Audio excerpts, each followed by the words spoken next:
In fact, my Okay. wife found this specific builder that built our house brand new. This way we didn't Okay. have to bargain or Okay. do back and forth or deal with all that bidding war nonsense, right? So if you are looking for the best place to invest, so I'll use Ontario as an example. Obviously, if you want to stay in the GTA, you need a lot more money, right? But one thing I've learned even from Nigeria is that the only thing I would say without causing any issues is that you want to look for the places that will be great in the next 5 to 10 years. Don't come here as a new immigrant and lose 100K. It's not going to be fun, right? You just brought your life savings, you just sold some certain things, and then you're now losing money because, for me, this is how I treat myself. You're losing money because you didn't do enough research. The beautiful thing is that I'm an agent now, and the clients that I enjoy the most are the ones that come with, they know exactly what they want, they know where they want to live, they've done enough research to know how to put themselves together, and then they're coming to me to make sure that everything works smoothly. And I know that there are gatekeepers in the industry. The main reason why certain developers will hold things back is because they want to take advantage of that knowledge gap. If you meet a real estate agent that is working for the developer, they will help you to buy the home, but you have to always remember that they are working for the developer. That is not your real estate agent. So if they see certain things that are to the advantage of the developer, of course they're going to get the developer in on that advantage over you. Hello and welcome back to the Mindset to Wealth podcast, where you learn everything on financial literacy from investment to savings to budget. And I'm your host, Dipi Sayo. I am a wealth and mindset coach dedicated to helping you achieve financial freedom. And today I have with me a guest, yes, and this guest is a realtor in Ontario named Ayobami Macaulay. And I brought him on board to educate anyone interested in starting real estate or going into real estate or investing in real estate here in Canada. One thing particularly that interested me in bringing him on board was because he's also an immigrant just like me, and there are many immigrants here clueless on how to invest in real estate. They're clueless on what to do to even, perhaps go and get a mortgage. And I thought to bring someone that's an expert in that field to educate everyone listening. So I hope you enjoy it. While watching, if you enjoyed, do not forget to like, share, and do subscribe. And if you're listening to this on Spotify, subscribe as well and share with your friends as well. And yeah, enjoy, and I'll see you at the end. Hi, and welcome to the Mindset World podcast. How are you doing today? I'm doing very fine, and thank you very, very much for having me. Thank you for coming as well. So just a brief introduction to my audience. I know that I'm going to ask you to share more about yourself. Ayo is a seasoned real estate investor in Ontario. And while doing a little research on him, I discovered that he's also a mediapreneur. You have a movie on Netflix. And that was Yes. that was a description I would like you to speak about that. And also in my research, I realized that just like every other person, when you come to Canada, it feels like you have to start from the beginning and get your facts right. Well, even with that, you've done so much for yourself. Yeah, I just gave a little summary, but feel free to share more on things I missed. Yeah, for sure. I'm more of a recluse when it comes to sharing my story, but I'm just going to do that here because this is what I feel is important and you asked. So definitely I'm going to give For it my sure. best shot. But Yeah. yes, I have a movie on Netflix. It's on Amazon Prime and some other platforms. It was made in 2015. It's called Taxi Driver Kashewo. At the time, it was the hardest thing I had ever done in my life. So big props to the Nigerian film industry and the people that make that industry run. Yeah. It's not easy. I'll just put it that way. Yeah. I But understand. bringing it to Canada, I'm an IT. Excuse me. I'm in the IT industry. I also have my real estate license, and yeah, I'm an entrepreneur in general. I have an app that is coming out. Well, it's out right now. It's called Rates. Basically, helps you to swap money the way you swap on WhatsApp, so you get the best Yeah. exchange rate at all times. So yes, I'm doing very many things, but I'm also going with the flow.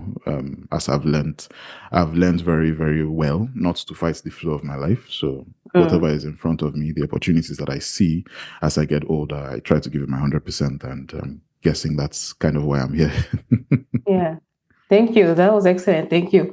I also realized that do have a cybersecurity background. Is that why you say IT in total? Yes, so I have a cybersecurity background. I have my certifications. I do everything from building computers to administering them on a high level. So even the computer that I'm using right now, I built specifically so that I can edit Wow. and, Mhm. basically handle a lot of these things. I'm sitting in my office slash studio. My setup is here. So Yeah. basically, in terms of IT, building IT systems and keeping them safe is what I also have sort of a passion for as well. Okay. So that looks like you do a lot of things. You're multi-talented and you also find a way to turn your talent into money, which is good. Where would you say that drive came from? Did you come from a business family or are you self-trained? Did you have other mentors you look up to? So basically, like I mentioned before, I don't fight the flow of my life. So most of the things I learned came about because I had a challenge that fell to me to fix by myself. Yes, I come from a business family. My mom retired as the head of a bank in Nigeria. My dad is an economist. My brother is also in IT. My sister is high up in government. So yes, we have our things. But one thing that we were taught as kids is that if they keep helping you to do something, you're not going to learn how to do it. Right. And if you Mm, don't learn how to do anything, well, you're going to be dependent on people for a very long time.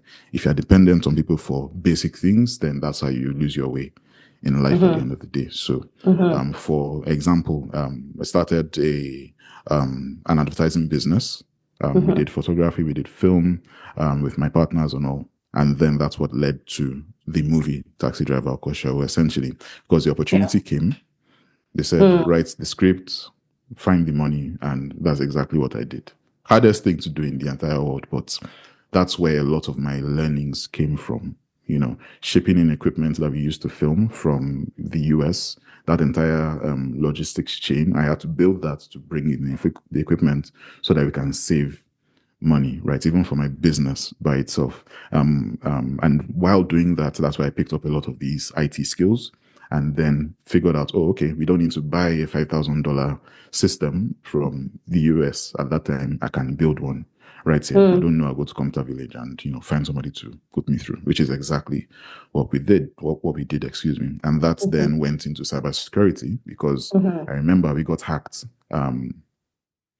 There was this global ransomware issue that Right. happened. We got hacked. And if I didn't fix that thing, we were going to lose a lot of our data. So I had to figure out how Mm, to deal with ransomware. And that's how another area of IT opened up to me, which is cybersecurity. So coming to Canada, I landed. I needed to know what to do to essentially make money with my own two hands, which is something that has been drilled into my head. So yeah, went back to school just to get my certifications. I didn't have certifications, but I knew what I was doing. But that's how I was able to get, I right. think, three major certifications within 6 to 9 months, and then get a job after. While doing that, I started a different, business on the side, learning retail arbitrage just to have that extra cash. That was very, very good. But most importantly, my aim, even before coming to Canada, was understanding that I had to get into real estate, if not professionally, but just for myself. If not many houses, but just one that I can say, I have this one and it will serve me for the next 30 years in terms of being that insurance or that safety net for when I am older, when my kids are older.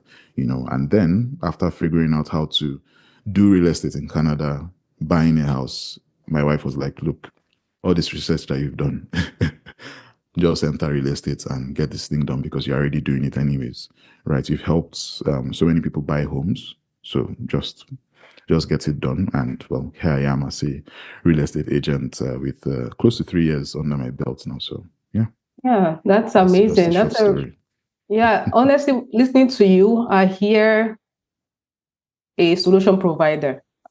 You're always looking at problems and not seeing the problems, but you look for how to, of course, solve the problems. And most founders, most inventors are solution providers, which is for anyone listening is a key. I grew up listening to some DME by going for conferences like Excellence Leadership Conference, and that is one conference I always say has influenced my life in regards to thinking on how to provide solutions so that I can also convert that solutions into value that will bring in money. Right? That's how businesses are done. What would you say has influenced that mindset for you as well?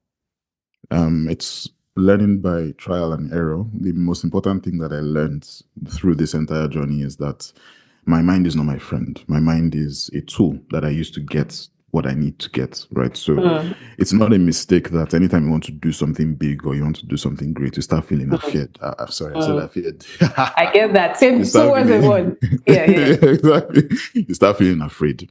Like your mind starts telling you more.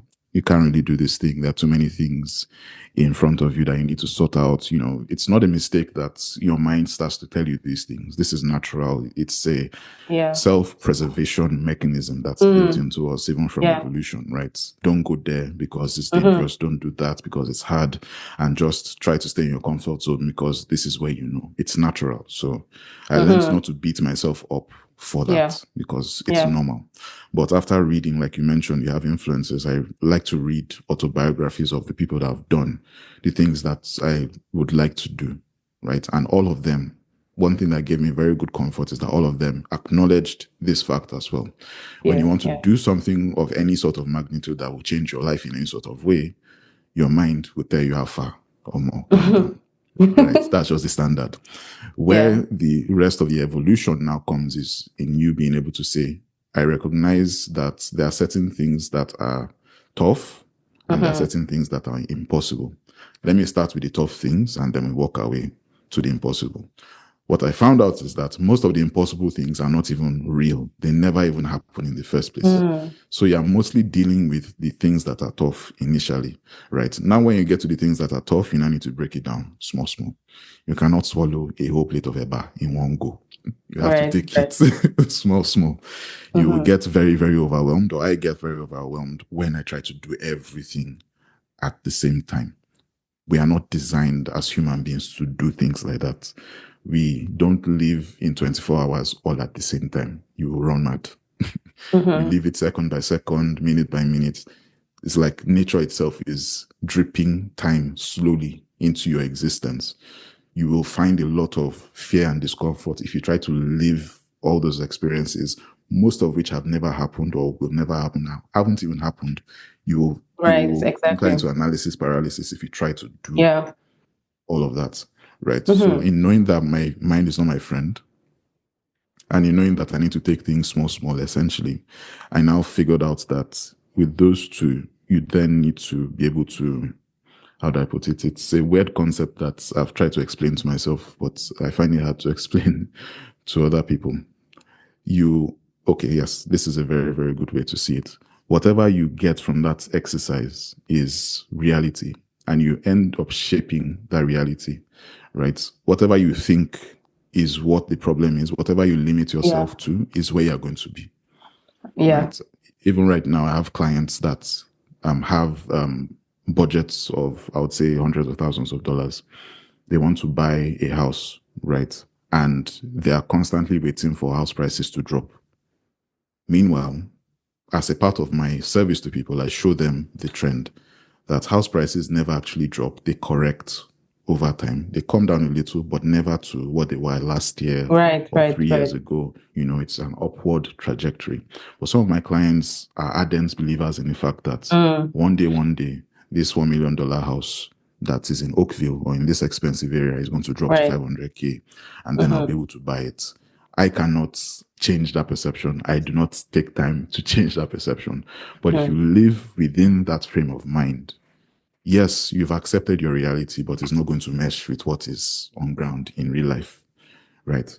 So the final key was then for me to understand that my mind is not my friend. I need to figure things out properly and marry that with reality.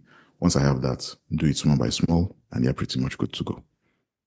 Thank you. I'm currently reading a book by Napoleon Hill, Think and Grow Rich. And one thing he keeps emphasizing is that the only limitation you have is the one you set in your mind.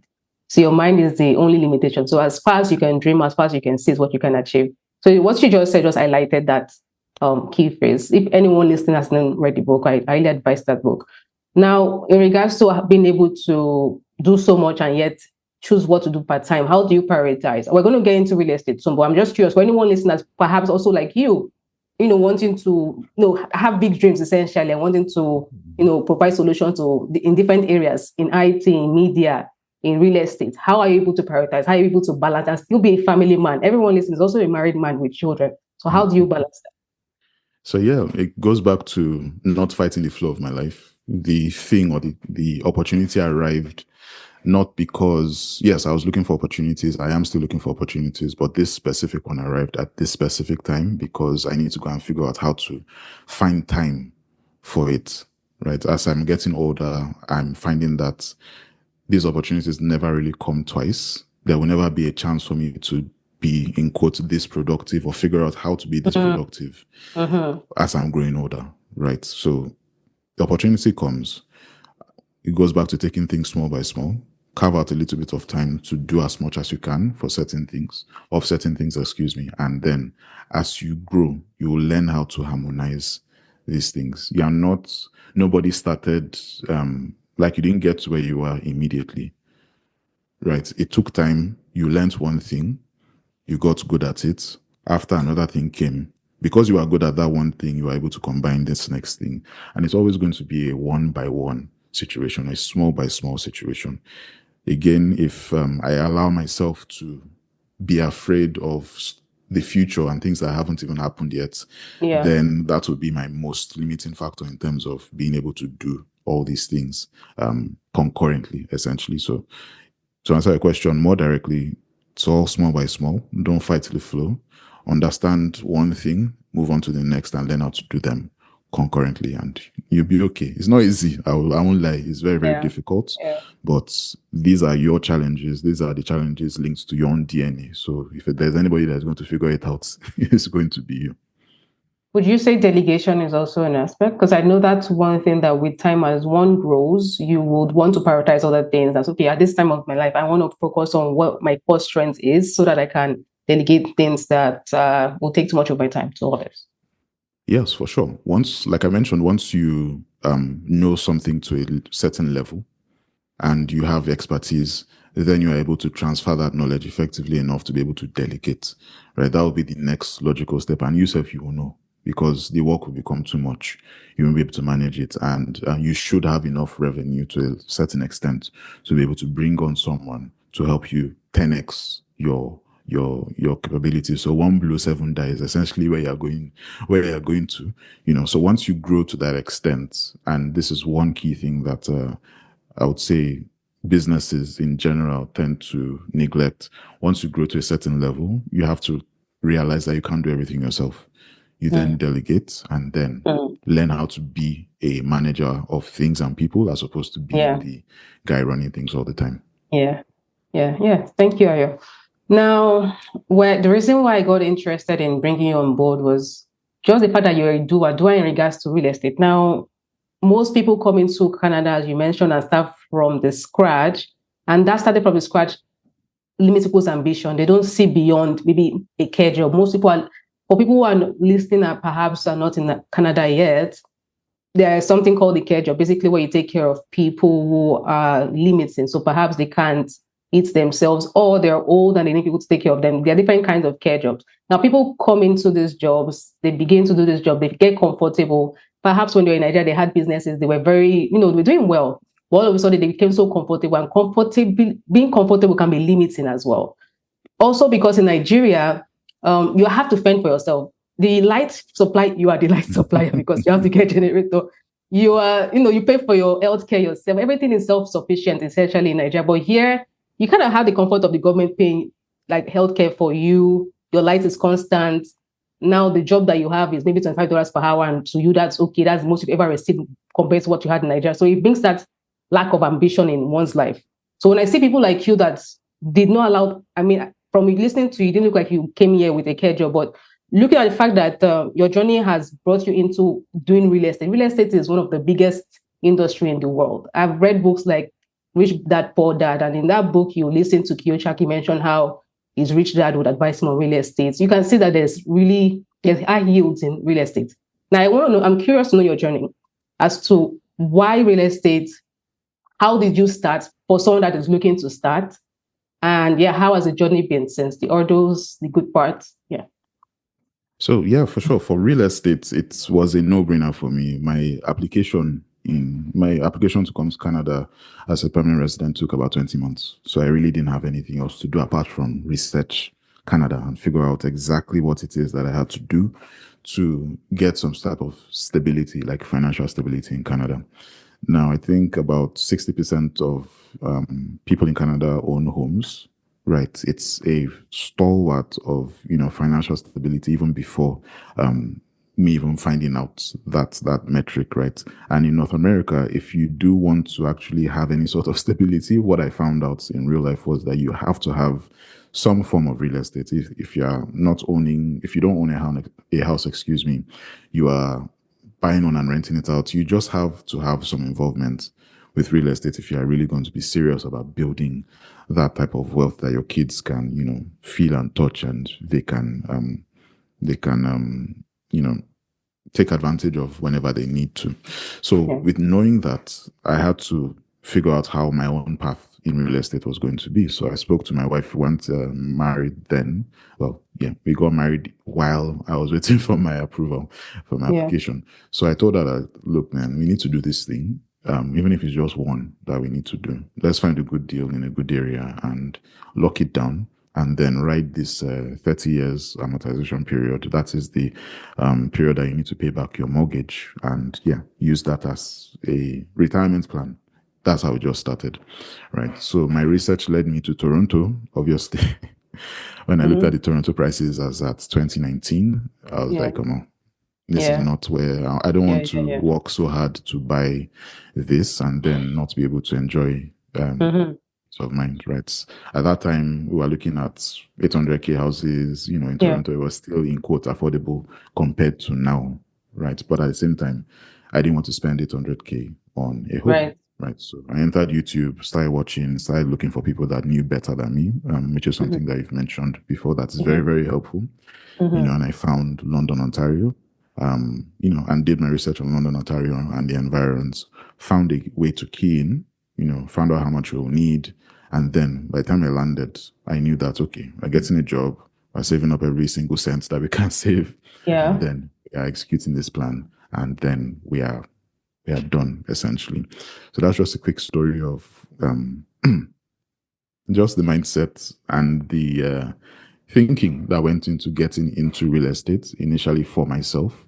And then obviously, the research that I did actually helped myself and my two in-laws buy side by side at the end of the day.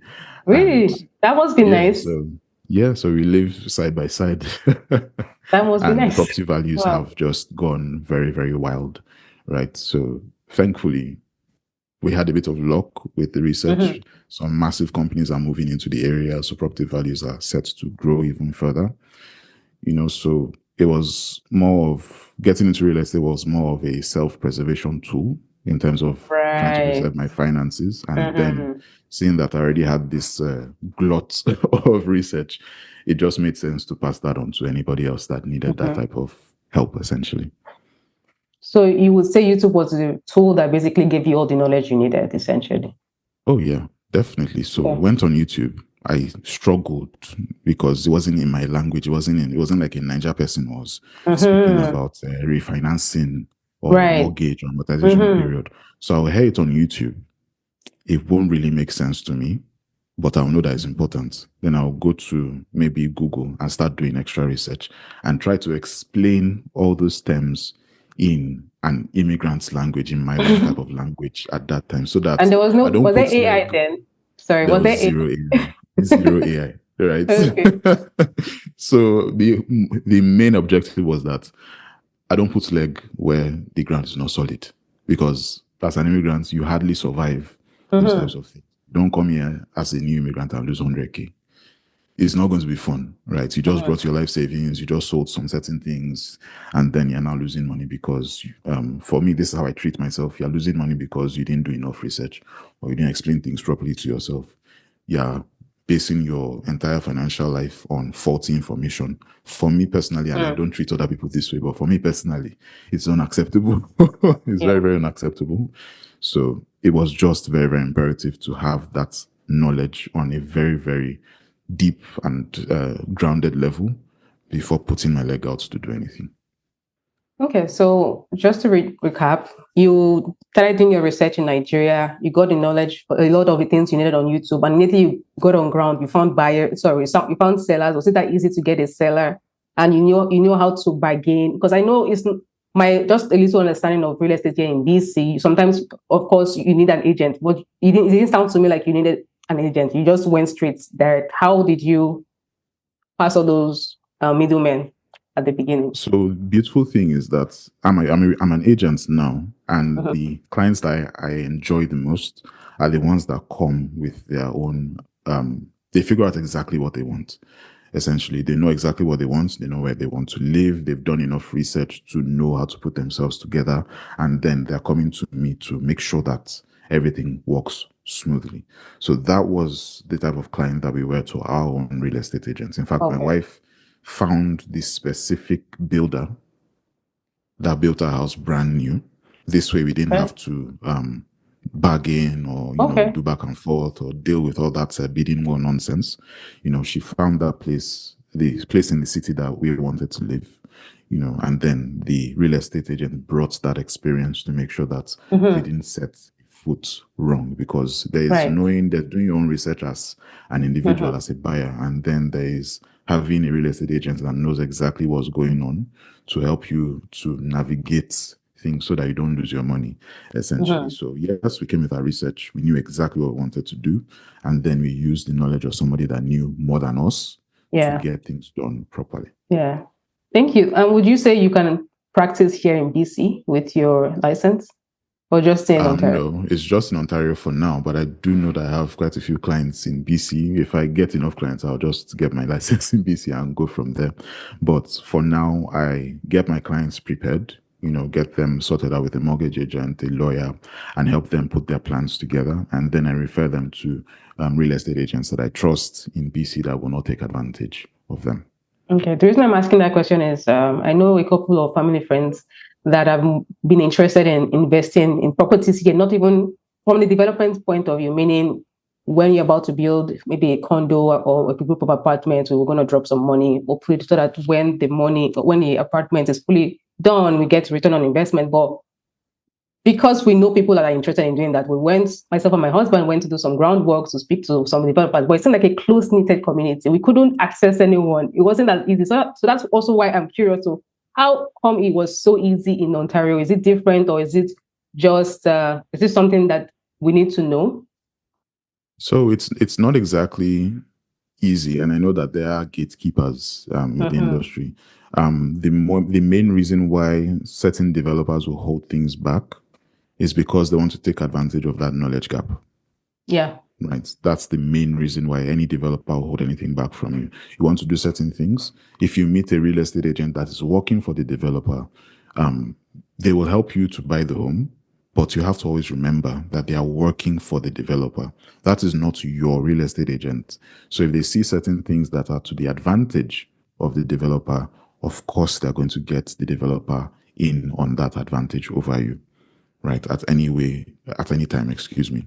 So in getting away from being taken advantage of from the guys that do it this way, right? It's always advisable, go with your own protection, your own realtor, right? Mm. Because if they say something that you don't understand, trust me, that guy knows what's going on, especially if they are there to protect you, right? They will help you to, for example, I know a couple of people, and this is a very common mistake that happens.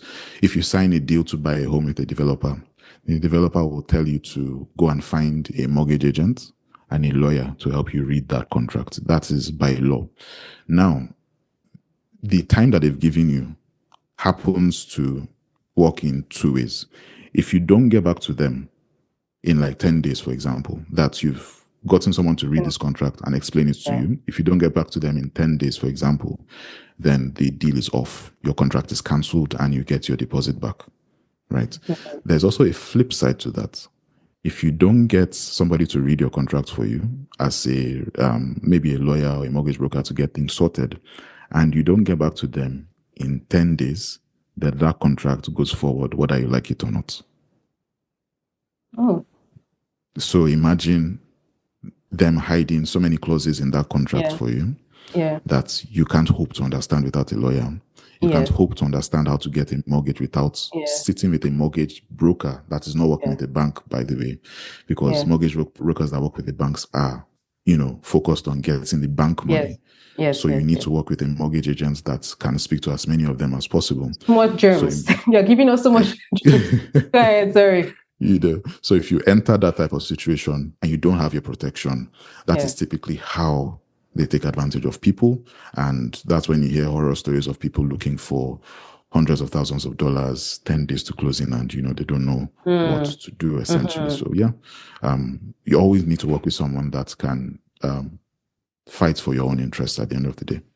Okay, so it looks like it's not like Nigeria because I was thinking to myself, in Nigeria, if you are passing by a development, because again, I grew up in a family where we're into real estate, like family wise, and we just walk sometimes through properties. Oh, who is the developer of this land? Ah, let me have his number. And before you know, you broker the deal. It's that easy sometimes. Sometimes, of course, you need to know people that know people, but sometimes you just walk into the property. So over here, we try to use that strategy, but it doesn't seem to work, right?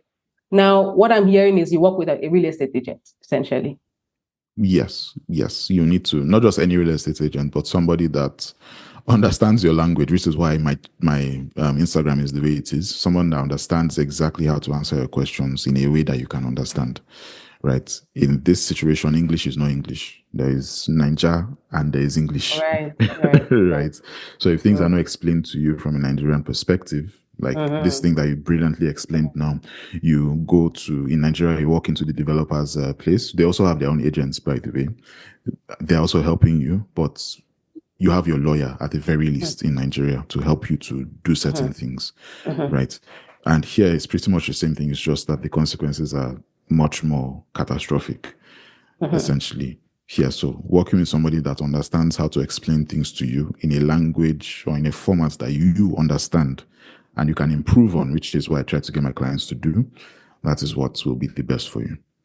Okay, thank you for sharing that. Now, earlier you mentioned that when you were choosing your first property, you knew what you were looking for. So therefore, you made it easy for your real estate agent to get something that was better for or suited to you. Now, for anyone listening and perhaps they're looking to choose the right agent, or they perhaps they decided they want to choose you listening to you, but they don't yet know what they want. And I know you also mentioned that you like working with people that know what they want. So what are things you suggest that people should account for, do research on before getting an agent, and even when they have an agent? Funny enough, I actually enjoy working with people that come to me and say, Alpha, just do this thing properly. Let me know what I want to do or what I need to do, excuse me, and guide me through the process. Even though I like working with people that know what they want, so I actually enjoy working with people that are open enough to learn what they want. You know, Mm. so first things first, get a good real estate agent. It's harder than you think because most people will go on the internet. I've had some clients that found somebody on the internet. I'm on the internet, by the way, but they did not, they didn't interview this person. They didn't have any conversations with this person to Right. understand their own obligations in the entire journey. So for me, if you reach out to me and you say, how far, I don't know what's going on, but I want to buy a house, the first thing that I do is open up something called a mortgage calculator, mortgage affordability calculator. It Mm-hmm. will get you an estimate of what a bank might be able to borrow you based on your current financial situation. So most of the time when we are going through this very, very short form, by the way, that's when I hear that, oh, I've not been in Canada for more than a year, or I've just landed in Canada. I start to get to know my clients a bit more, Mm-hmm. and start to help them fine tune their journey into real estate so that they don't get into trouble. So I'll give you a very good example. 2 years ago, thankfully, the client just closed a week ago, or yeah, a week Congrats. ago. Thank you very much. So 2 years ago, they came into Canada very, very new, right? And then they mentioned that they had, I think, they wanted to buy a new home, essentially, right? So buying a new home is different from buying a home that is already existing, right? So buying a home that you have to wait 2 years for them to build, certain things have to happen, right? You need income that will not move. You can't get fired within those 2 years. You can't you can't get a bad credit history within those 2 years. There are certain things that you need to do, that you need to prepare for, and you need to make sure that doesn't go wrong within those 2 years. So I took the time to show them exactly what they needed to do, step by step, one by one, over the course of 2 years, I was there helping them every step of the way. When they had issues, I was there to help them.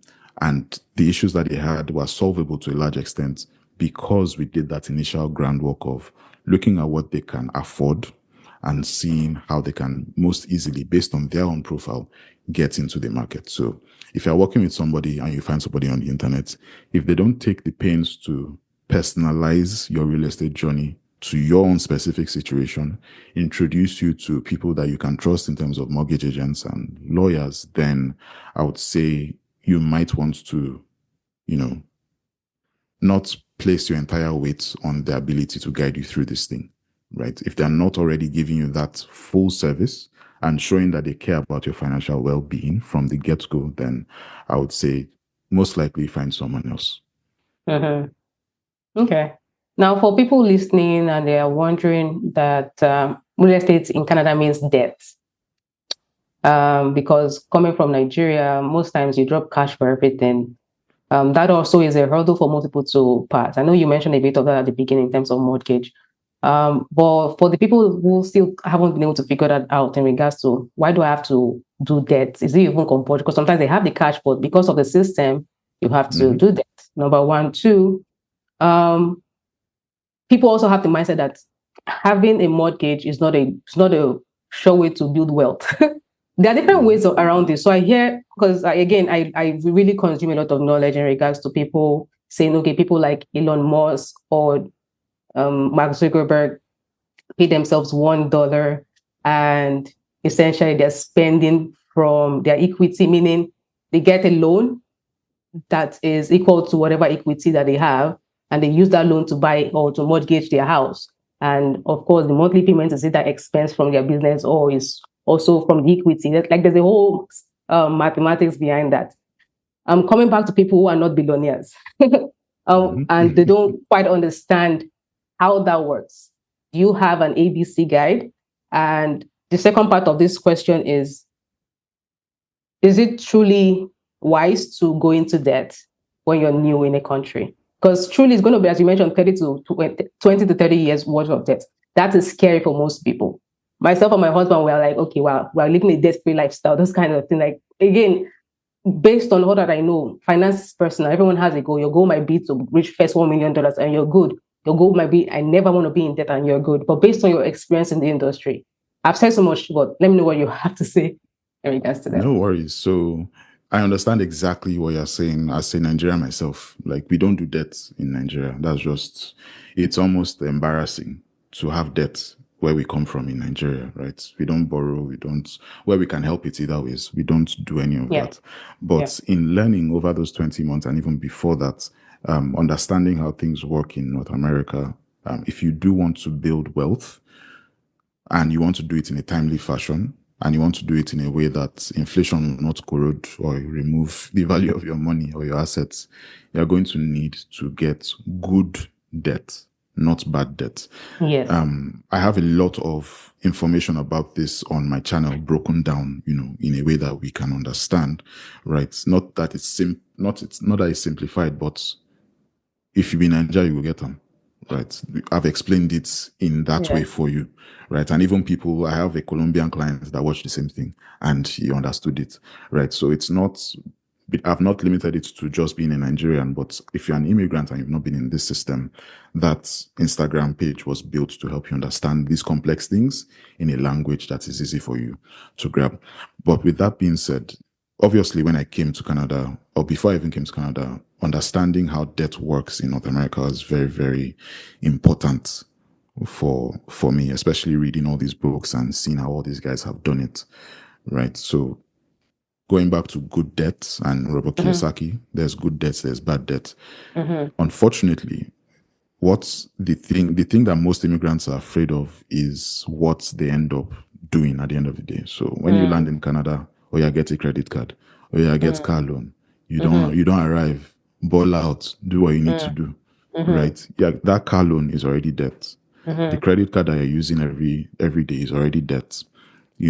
any payday loans, God forbid, I'll never advise anybody to take payday loans. But if you're going to payday loans, if you're getting any sort of loan to do what you need to do, it's already debt. Unfortunately, most, if not all, of those types of debt are bad debt, especially if you don't know how to manage them. So, Yes. with whether you want to or not, as an immigrant in Canada or in North America, you are already dealing with debt, right? You can't escape it unless you want to buy everything in cash, which, in Nigeria, yes, you want to buy a house, you need to bring your 35, 40, 50 million naira. Not everybody has 50 million naira to drop on a house, right? The population of people, the population, yeah, that has that kind of money are very small in Nigeria, right? So coming here, and where they looked at it and said, look, it's basically the same thing here. Not everybody has 500K cash to drop on a house. But here they're saying, how can we make it easier for people to still buy that house without destroying their finances or without waiting 30 years to buy that house? In 30 years' time, you're paying a lot of rent. 30 years worth of rent is a lot of money, regardless. I'm not even going to get into the rent versus buy argument. I You was should going do to what is on ask. your I mind. was going to ask because I've listened to a lot of people who say, "Oh, they are millionaires that have houses, Mhm, but it's inside their list of mortgage properties that they oh no, not mortgage, sorry, their rental properties again that they rent out. One, two, mhm, they rent their own apartment. So an mhm. example I have heard is Van Cardon. I haven't confirmed if that is true, but these are examples I keep hearing. So I was going to actually get into that until you brought it up. I know you're enjoying the episode. Before you continue, I thought to let you know that I currently have a debt-free strategy for everyone that's currently in debt. And you can click the link in the description or scan the barcode right here to download the debt-free planner. And the goal is for you to hopefully become debt-free in the next 3 to 4 years if you're currently in a huge debt, which a lot of people who are new to Canada have. No, not just people new to Canada. The statistics shows that 60 to 70% of Canadians are in debt. That's a high statistic. And if your financial freedom goal is to be debt-free, this planner is for you. And guess what? It's free. It's free. So click here to download. I have other paid resources as well. You can click here to see all the other paid resources that will help you plan your way to financial freedom in regards to your budgeting, in regards to your forecasting, and helping you calculate your net worth. And if you have any questions for me, leave them in the description below. Now, get back to the podcast episode. Yeah, for sure. I will explain my viewpoint on that as well because it's a very interesting, it's a very interesting argument, and the way people argue it is very, very interesting as well. But going back to carrying debt in Canada, you can carry either good debt or bad debt, right? I would like people to carry the good debt. So, in a very simple way, and this is on my page as well, it's coming up in my credit series, Okay. is bad debt is debt that is not helping you to make money. This is the most lucrative debt that a bank or a lender will can never market to anybody. This is what they market to new immigrants all the time. Car loans, payday loans, whatever it is, because they understand that you don't really get, or the chances of you really understanding how debt works in North America is very, very low. So while you're wising up, let's quickly take advantage of that knowledge gap at the end of the day. So bad debt is already there. A lot of people are already in that, unfortunately. Good debt, like a mortgage, for example, is helping you to make money regardless, right? You are borrowing money to make money. And if you do it to a certain extent, you are borrowing money, you're buying a house, and you're putting it on the market for rent. So you are not even paying that mortgage, you're not even servicing that debt. Now, for the other guys or for the guys that are really advanced into this, they have enough rental properties that the cash that they're getting on rent, they're able to take some of that money and use it to rent somewhere else, as opposed to getting an extra house that they do Right. not exactly want. Right. Right. This is the exact thing that I was learning in Nigeria before I landed.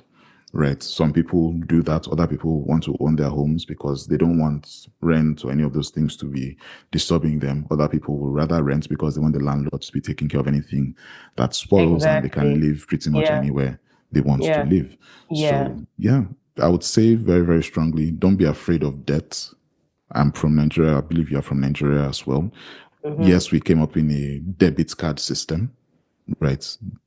But here, you really need to be able to learn how to use debt appropriately if you're going to build any sort of tangible wealth in terms of real estate, by the way, I know you can still take money, savings, and invest in the stock market. Most of this is long term, regardless. But if you would like to get into real estate, you will most likely have to get a mortgage.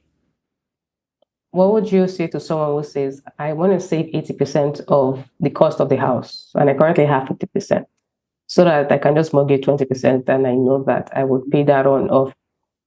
Again, like I mentioned earlier, everyone has a different goal. Some people is to be able to have freedom to travel anywhere and they don't want the property tying them down, while some people is to be debt free. Now, for this particular person who basically doesn't want to have debt and says, I'm going to pay it off in less than 10 years with just 20% left, would you say that's a good advice?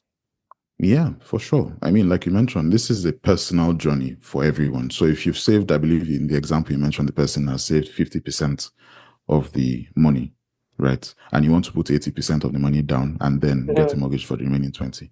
If that is achievable for you, by all means, please do so. There is no one size fits all, to get into real estate in Canada, right? But like I mentioned at the very beginning of this interview, there is what is in your mind and then there is reality, right? Right. Is it going to take you another 10, 20 years to save the remaining money that you want to use to buy the house?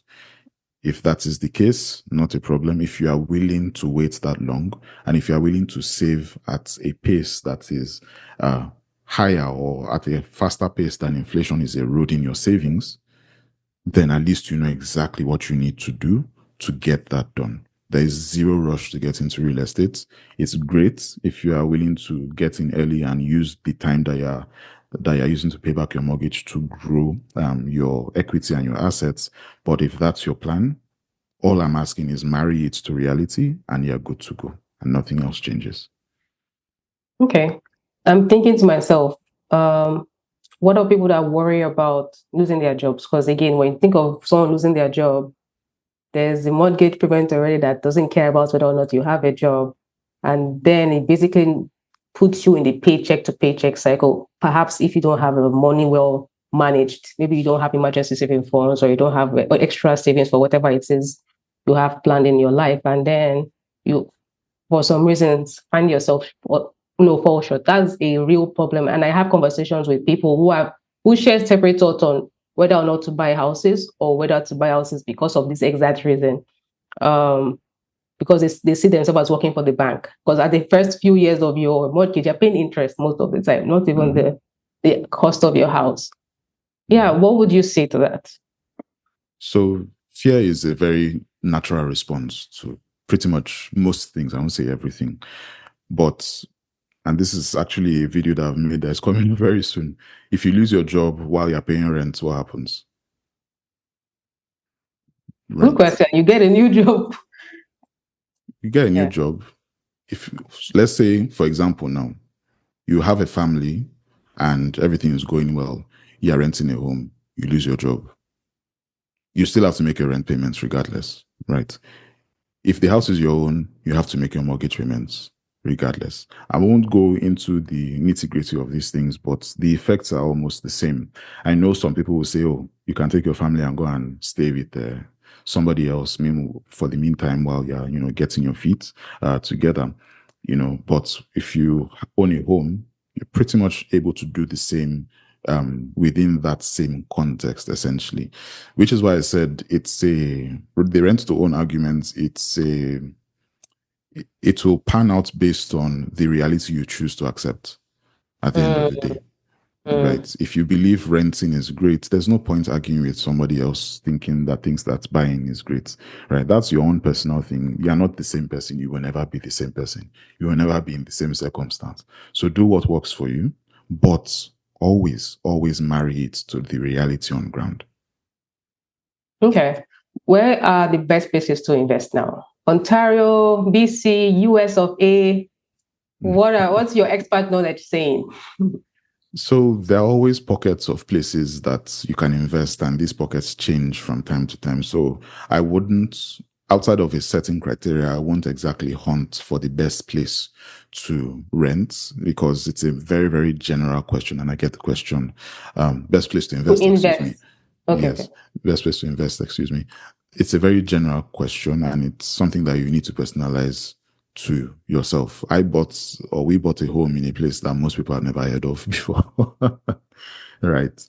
But from 20 months of research and looking at that specific place, seeing things like how the town handled economic downturns, all the way to the potential for natural disasters. That's how deep my research went. Mm. I was able to draw certain things that I was able to, set as a foundation for my decisions, and that has paid off immensely, right? So if you are looking for the best place to invest, so I'll use Ontario as an example.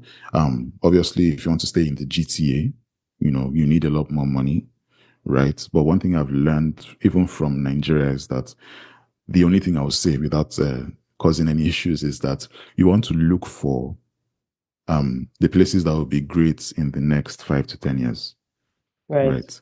I will tell you a story about one of my uncles that had an opportunity, or one of my family people that had an opportunity to buy in Lekki way back then. It was very, very cheap. And what they said was that, oh, I want to stay in a place that I know, right? But now you can't buy land in Lekki for less than hundreds of millions of Mm-hmm. naira, because you need to have a little bit of faith, especially if you are religious, in terms of where you are going. You need to have Mm-hmm. a backup plan in terms of if that plan doesn't pan out. And now, And then once again, you need to always marry your projections with reality. Where we are right now, there was a backup plan for that. If anything happened, we already knew what to do as much as possible, and we married that plan with reality at the end of the day. okay. I had one last question here that focused on, you mentioned luck. I know that you mentioned in regards to finding either your realtor, you mentioned luck. And I've been reading again, The Think and Grow Rich by Napoleon Hill. And previously was reading Psychology of Money. And in Psychology of Money, he focused more on luck and chances. And he gave examples of someone like Bill Gates. Bill Gates being in the best school, the only school in US that had a computer, and that, of course, because of his love and passion for computer, it was like a good marriage essentially that sparked something great now we call Microsoft. Many people don't have the same luck and chance, so he just basically built his point on that, and amongst other people like you mentioned. Now Napoleon Hill focuses on determination, hard work, putting your mind to something. Ideas can make you rich if you don't give up, right? So, do you believe money comes by chance or luck or by hard work or by definite demand? What's your thought on that, essentially? Yeah, remember at the very beginning of the interview, I said I don't fight the flow of my life anymore. Wherever it takes me to opportunities, and then it is left to me to make the best of those opportunities within Yeah. the appropriate amount of time. So I studied Napoleon Hill to a large extent, and I also studied the Okay. autobiographies of Okay. great people as well. I've read everyone from Mandela to Gandhi to Steve Jobs to Mm. pretty much everyone that is trying to do something or has done something that I aspire to. Yeah. And I found out that that thing of luck, it only happens if you don't fight the flow of your life. The flow of your life is taking you to the opportunities that then you have to take advantage of at the end of the day. So, Mm. statistically, if you take enough of those opportunities and you give it your 100% all the time, every time, something is going to click eventually, right? You just mentioned Bill Gates. If he said he didn't want to go to that school in Ko, Mm-hmm. right? If that school didn't make it an effort, to have a computer in that place. If he didn't Right. take that opportunity to program, or, it was presented to him, he didn't Mm. control any of that. There's Right. no way to control that. It's not within Right. your power to do, Mm. right? But whenever you find yourself in that situation and you see that for some reason the stars have aligned, don't hesitate. That is your time to take advantage of that luck that has happened. And it will come from time to time over the course of your life. If you don't take action, then nothing is going to happen. So you believe in luck? Yes, I believe in luck, but I believe in taking advantage of luck when it presents itself. Mhm. You keep repeating that you allow your life to flow in a direction, or you allow your life to move in the direction that it flows. Is that something that you just developed recently, or is that something that's been a part of you since? Or what brought that thought towards you, or made that glaring to you? Yeah, so quite a lot of the time I learned that from fighting the flow of my life. I know that this is what I'm supposed to be doing, right? It is very, very clear and it's in very, very clear language, but for some reason I have strong head. So whatever it is that I think I want to do instead, I'll go and do that thing. And then I find out that, oh, I really should have listened at that point in time. That opportunity has gone. What do I Mm, do now? So I so was you riding that learn, roller coaster of, oh, right? this Mm, flow, this is not what I want, blah, blah, blah. And right. sometimes you can be assertive, right? Certain things you will say you don't want to do, and yeah, it is Mm, what it is. But like I mentioned, when that opportunity, that luck presents itself to you, and it is something that you know that you should be doing, and you don't do it, then you get stuck up in so many different things. So I'll give you a live example. I actually didn't even want to come to Canada, yeah, right? me too. Like, I mean, it just is Yeah. what it is. I had my business in Canada. We had Mhm. shot a movie. Things were going to a large Okay. extent. Okay. I was good. I was okay. No wala. Then my wife said, Alpha, you have to come, because she came as a student. She already put things down and did what she needed to do. Mhm. So I had a choice at that point in time. Do I fight the flow of my life? Mhm. She wasn't even my wife. We weren't even married back then. We were Yes. just Yes. very, very serious at that point. Right. So it was a question of, do I fight this flow, or do I just go with it? And keep in Right. mind, the choice was very, very simple for me. You can apply to come to Canada and it doesn't work. It's okay, but apply. Right. Right. Do your own part and do it properly. Don't half-ass it. Don't say, when they say bring this document, don't be dragging your leg. Mm-mm. Do it properly. Give it your 100%. And when you're done, leave the remaining, so that your mind will not come back tomorrow and say, I should have done this thing, or I should have done it properly. And, you will never know the true capabilities of what you are supposed to achieve at that point. Mhm. Keep in mind, even doing all of that, like I mentioned before, did not guarantee that I'll get my PR in Canada. Yes. Yes. But once again, that is not something that I could control. That's not what they were asking me to do. They didn't say go and get accepted. Go and get your PR accepted. Mm-mm. They said bring this document, do it small, small. Bring that document, do it small, small. Check your CRS score. When they ask you to do something, you do it, and you do it on time, and you move on to the next thing. And before you know it, what has to be done has been done. You've taken advantage, full advantage of that opportunity that came to you at that time. If I had waited, I mean, it's Yeah. much more difficult to come to Canada right Yeah. now with all the Yeah. whole stuff that is Yeah. going on, Yeah. right? So Time that and seasons. opportunity, Mhm. exactly. And I will have been older, you Mhm. know, Yes. and, so Yeah. many things will have just happened that would Mhm. have prevented me from taking advantage of Mm. that Mm. opportunity, simply because I fought the flow of my Yeah. life. That's really profound. To be honest, when I read the message of luck, I'm not 100% for luck, because I feel like luck cannot be controlled. And I like to always be in a way I can control things. I can control my determination. I can control my way. Well, God is the one that wakes us up. But in regards to, I can be focused, I can be disciplined, things I can control. I want to be able to, know that I've put in my best. But luck, you can't control it. But what I hear Yeah, you say though is, any opportunity that presents itself, when you allow it, or when you put in your best, you're basically putting yourself in a situation whereby you can attract luck. That's what I'm hearing, which is, exactly. yeah. Exactly. Like you mentioned, there are so many things, and this is one thing I learned back in the day as well, even going through the entire Bible out of frustration at a Mm, point in time.